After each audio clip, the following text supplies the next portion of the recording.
অবশেষে তোমার আর আমার বিয়েটা হলো। কেন জানি না আমার সবসময় মনে হতো একদিন আমি তোমাকে পাবোই, অবশেষে পেলাম। তোমার মতো এরকম কনফিডেন্স সবারই থাকা উচিত। দূরে দাঁড়িয়ে কথা বলবে, কাছে আসবে না? নাকি বউয়ের কাছে আসতে লজ্জা পাচ্ছ?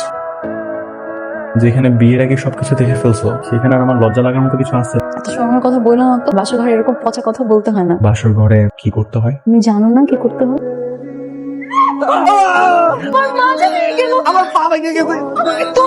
দাঁড়াও দাঁড়াও, মানুষজন যদি জানে। ওঠো ওঠো ওঠো, কোনো কথা বলো তো, বাসর ঘরে খাট ভেঙে গেছে, মানুষজন শুনলে কি বলবে? কিন্তু আমরা তো কিছুই করিনি, শুধুমাত্র বসেছি আর অমনি থপা। সেটা তো তুমি আর আমি জানি, বাইরের মানুষ তো জানে না। তারা ভাববে নতুন বিয়ে করছি, নতুন বউ পেয়ে একদম। আকাশ, কিসের শব্দ হলো? কেমন করে নতুন খাট কিনে আনছো? বাবা আর জানতে হবে না। এক কাজ কর, তোরা আজকে রাতটা না হয় আমার ঘরে গিয়ে থাক। সকালে মিস্ত্রি ডেকে খাট ঠিক করানো। বাপরে বাপ, ভাইয়াকে পেয়ে হাত ভাঙা বাসা করে ফেললি? আরে তো ঘটনা তো এইটা না, ঘটনা তো অন্যটা। কি তাহলে ঘটনা? স্ক্রুগুলো এমন ভাবে লুজ করে দিবে, বসলেই পড়েছে। নিজের পাতা ফাঁদে নিজেই পড়ে গেল।